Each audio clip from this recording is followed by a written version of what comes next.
मेरे मुन्ने भूल न जाना, मेरे मुन्ने भूल न जाना, मेरे मुन्ने भूल न जाना। प्यारे बच्चों सुप्रभात। बहुत बहुत प्यारे बच्चों सुप्रभात।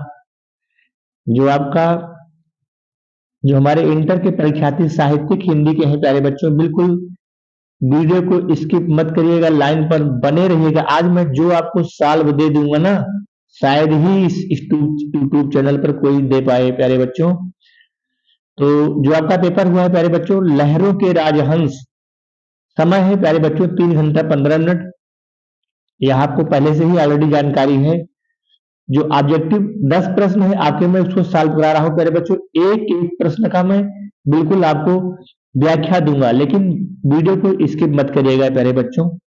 पहला प्रश्न है, लहरों के राजवंश कृति का संबंध गद्य की किस विधा से है? तो मेरे प्यारे बच्चों, यह जो लहरों के राजवंश, लहरों के जो राजवंश है, इसकी जो विधा है, वह विधा है प्यारे बच्चों, उसको हम कहते हैं नाटक। कौन सा हमारा विकल्प सही प्यारे बच्चों? दूसरा। तो लहरों के राजवंश कृति का संबंध गद्य की किस विधा से है? नाटक से है। तो प्रश्नोत्तर नंबर 1 का हो गया, प्रश्नोत्तर नंबर 1 खा का हो गया। जो हमारा खा प्रश्न है प्यारे बच्चों, खा प्रश्नोत्तर नंबर 1 खा, खा है डिप्टी कलेक्ट्री के लेखक। बहुत बढ़िया प्रश्न है प्यारे बच्चों। डिप्टी कलेक्ट्री के लेखक, ठीक है। तो डिप्टी कलेक्ट्री के जो लेखक हैं वह रेड्डी साहब हैं। कौन है प्यारे बच्चों? रेड्डी साहब हैं।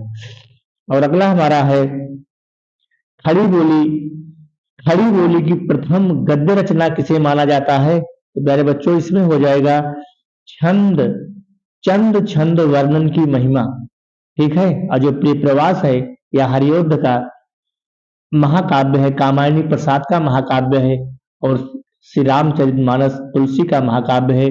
और अगला प्रश्न है प्यारे बच्चों, जो घा है भाषा और आधुनिकता निबंध के लेखक, इसके रेड्डी साहब हैं, ठीक है। इसके हमारे कौन है? रेड्डी साहब हैं, रेड्डी हैं। तो प्रोफेसर जी सुंदर रेड्डी। और अगला प्रश्न है, अगला प्रश्न है प्यारे बच्चों, सरस्वती पत्रिका का संपादन किस युग में हुआ था? या तो आपको ऑलरेडी इसकी जानकारी है ही, द्विवेदी युग में। और द्विवेदी युग के जो लेखक हैं हमारे आचार्य महावीर प्रसाद द्विवेदी, जो कि दौलतपुर रायबरेली के रहने वाले हैं। और जो इनकी प्रमुख पत्रिका है कौन है? सरस्वती, जिसका प्रकाशन इन्होंने प्यारे बच्चों 1919 ईस्वी में किया था, ठीक है। अब आ जाते हैं दूसरे प्रश्न पर। जो हमारा ऑब्जेक्टिव का दूसरा प्रश्न है प्यारे बच्चों, पहला वाला हमारा गद्य खंड से हो गया, दूसरा वाला हमारा पद्य खंड से। बिल्कुल प्यारे बच्चों वीडियो को स्किप मत करिएगा, और मैं एक एक विकल्प की आज आपको विस्तृत व्याख्या कर दूंगा। विनय पत्रिका किस काल की रचना है प्यारे बच्चों? तो विनय पत्रिका तुलसीदास की रचना है। किसकी रचना है? तुलसीदास की रचना है विनय पत्रिका। और यह जो है भक्ति काल, क्योंकि तुलसीदास हमारे भक्ति काल के आते हैं, आदि काल के नहीं आते हैं, रीति काल के नहीं आते हैं, आधुनिक काल के नहीं आते हैं। तो विनय पत्रिका भक्ति काल की जो भक्ति काल की रचना है। और हमारा जो खा प्रश्न है, निम्न में से मैथिली शरण गुप्त की रचना नहीं है। बहुत बेहतरीन प्रश्न है प्यारे बच्चों, ठीक है। नहीं है, नहीं को आप पहले इसको गोला बना लीजिएगा, क्योंकि प्यारे बच्चे यहाँ पर आप लोग गलती कर देते हो। निम्न में से मैथिली शरण गुप्त की रचना नहीं है, तो सिद्धिराज इनकी रचना है, अनग भी है, और प्रदक्षिणा भी है। इत्तलम इनकी रचना नहीं है प्यारे बच्चों। कौन सी? इत्तलम। इत्तलम फिर है किसकी? अज्ञेय की रचना है। किसकी रचना है? अज्ञेय की है। अगला है प्रकृति का सुकुमार कवि, इसको हमारे सभी बच्चे जानते हैं, लगभग लगभग सारे बच्चे जानते हैं। पंत को कहा गया है, पंत हमारे प्रकृति के सुकुमार कवि माने जाते हैं, ठीक है। और अगला प्रश्न हमारा है जो घा प्रश्न है, रामधारी सिंह दिनकर को उनकी काव्यकृति उर्वशी पर पुरस्कार मिला था। कौन सा पुरस्कार मिला था प्यारे बच्चों? ज्ञानपीठ पुरस्कार। कौन सा पुरस्कार मिला था? ज्ञानपीठ पुरस्कार, ठीक है। तो इसको आप ध्यान में रखिएगा, ज्ञानपीठ पुरस्कार मिला था। और अगला प्रश्न है हमारे प्यारे बच्चों, तार सप्तक से संबंधित, बहुत बेहतरीन प्रश्न है। तार सप्तक से संबंधित है हमारे रामविलास शर्मा।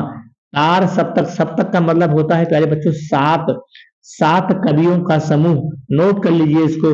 पहले कवि हैं मुक्तिबोध, दूसरे हैं नेमचंद, तीसरे हैं भारत भूषण अग्रवाल, चौथे हैं प्रभाकर माचवे, पांचवें हैं गिरजा कुमार माथुर और छठे हैं रामविलास शर्मा जो इसमें पूछा गया है, और सातवें हैं अज्ञेय।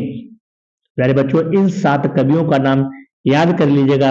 अगर इस प्रकार से अगर प्रश्न पूछा तो फिर आपका प्रश्न गलत हो सकता है। अगला प्रश्न है प्यारे बच्चों, भूमि का निर्माण देव ने किया है। बहुत बेहतरीन प्रश्न है प्यारे बच्चों, भूमि का निर्माण देव ने किया है।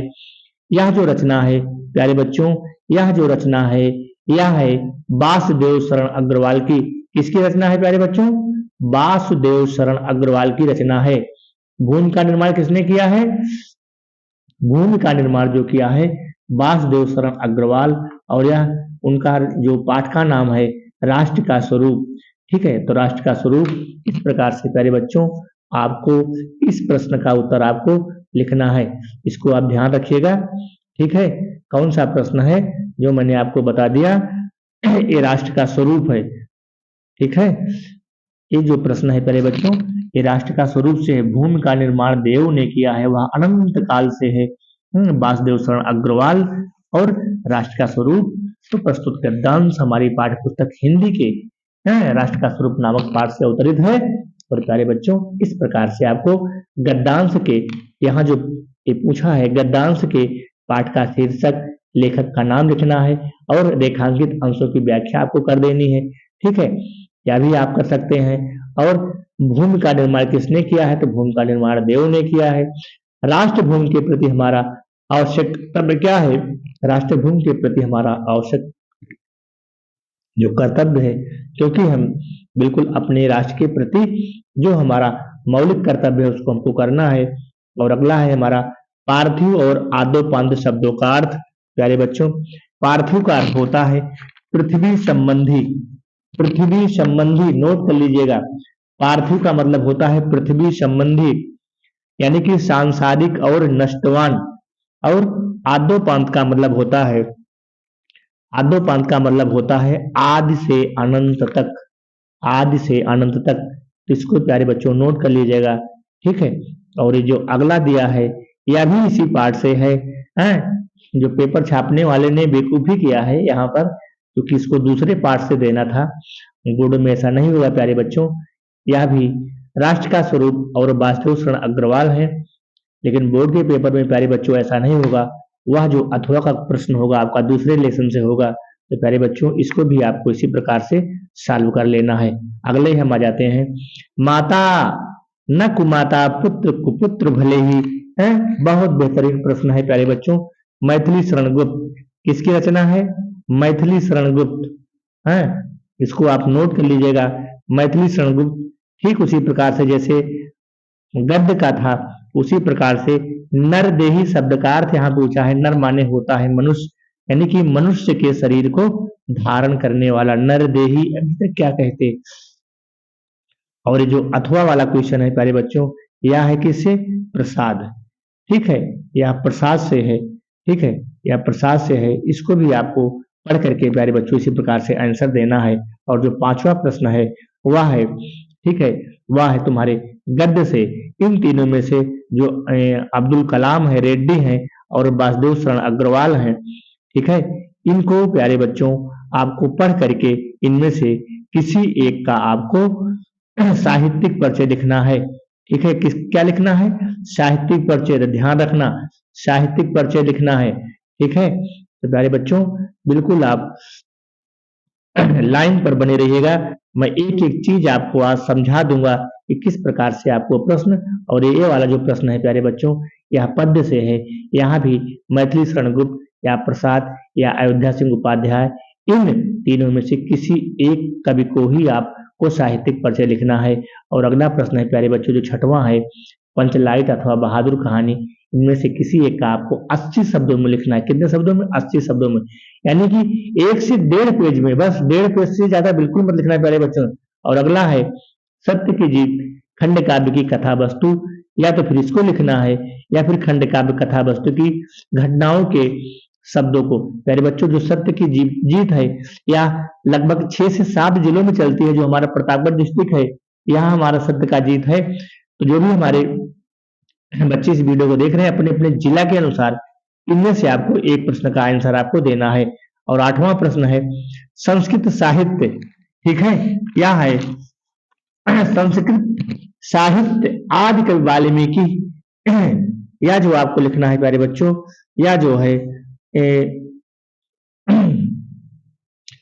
इस या जो संस्कृत भाषा या महत्वम से लिया गया है।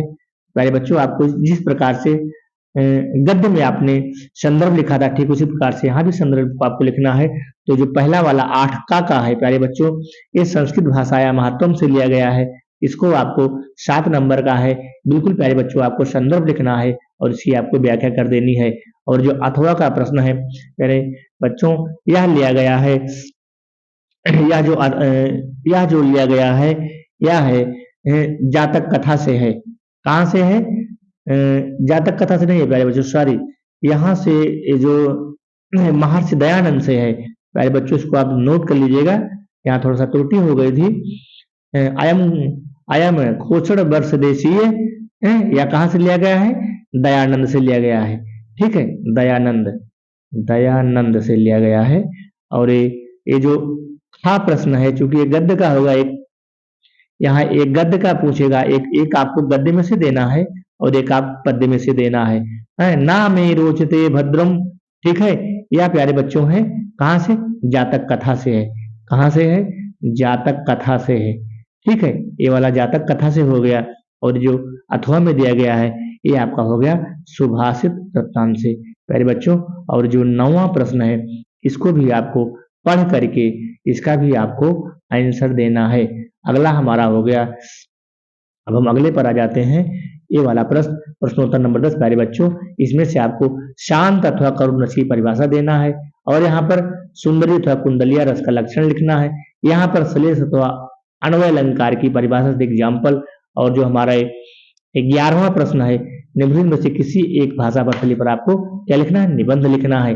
निबंध 3 से 3.5 पेज में प्यारे बच्चों आपको जो निबंध यहाँ पर पूछा गया है इनमें से किसी एक को आपको लिखना है। और यहाँ पर जो 12 प्रश्न है इसको भी आपको यहाँ पर प्यारे बच्चों संधि विच्छेद करना है। और संधि विच्छेद यहाँ पर जैसे एक ग्रामीय पे ग्राम धनापि दोग्धा है, ठीक है, और यहाँ पर एक समागम है, त्रिलोकी है, इनमें से आपको समास लिखना है। दामोदर है, यहाँ भी समास का नाम लिखना है। और यहाँ पर जो है आपको राजन का रूप लिखना है, ठीक है। तो इस प्रकार से प्यारे बच्चों आप इस प्रश्न को पूरा सॉल्व कर सकते हैं। यहाँ जो राजन का रूप लिखा है प्यारे बच्चों, इसको हम आपको बता देते हैं कि कहाँ से लिया गया है, ठीक है। राजन जो शब्द है ये सप्तमी विभक्ति एक वचन, ठीक है, यहाँ पर आपको इस पे टिक करना है, सप्तमी विभक्ति एक वचन, इसको प्यारे बच्चों मिला लीजिए। और दूसरा जो है नामस रूप है, ठीक है, नामस रूप है तो ये भी सप्तमी विभक्ति बहुवचन, इसमें आ सही है। और जो खा वाला है क्री धातु लोट लकार मध्यम पुरुष द्विवचन का रूप होगा क्या? कुरुतम होगा, इसमें दा सही हो जाएगा, ठीक है प्यारे बच्चों। और क्या है? भविष्यथ, भविष्यथ, ठीक है, भविष्यथ क्या होगा? लिट लकार मध्यम पुरुष द्विवचन, ठीक है, इसमें सा सही हो जाएगा, लिट लकार मध्यम पुरुष द्विवचन। और बुद्धिमान में क्या पूछा है? प्रत्यय पूछा है। तो बुद्धिमान में प्रत्यय क्या होगा प्यारे बच्चों? मतु प्रत्यय होगा। क्या प्रत्यय होगा? मतु प्रत्यय। गंतव्यम में प्रत्यय पूछा है, क्या पूछा है? गंतव्यम, तो गंतव्यम में प्रत्यय हो जाएगा क्त्वा प्रत्यय। कौन सा प्रत्यय? क्त्वा प्रत्यय। और यहाँ पर पूछा है रेखांकित पदों में से किसी एक में प्रयुक्त विभक्ति। तो प्यारे बच्चों रामः पुस्तकम रामः पुस्तकम पठति, क्या पूछा है? रामा में हो जाएगा प्रथमा विभक्ति एक वचन, क्या हो जाएगा प्यारे बच्चों? प्रथमा विभक्ति एक वचन हो जाएगा। इस प्रकार से आपको इसको लिखना है। और यहाँ पर श्री गणेशाय नमः, यहाँ पर हो जाएगा चतुर्थी विभक्ति, लेकिन इन दोनों यहाँ से सिर्फ आपको एक ही लिखना है। और प्यारे बच्चों यहाँ पर आपको क्या लिख देना है? जो अनुवाद है। इस प्रकार से आपका यह प्रश्न पूरा हो जाता है प्यारे बच्चों। इस प्रकार से आपको इसको यह प्रश्न आपका पूरा हो जाता है।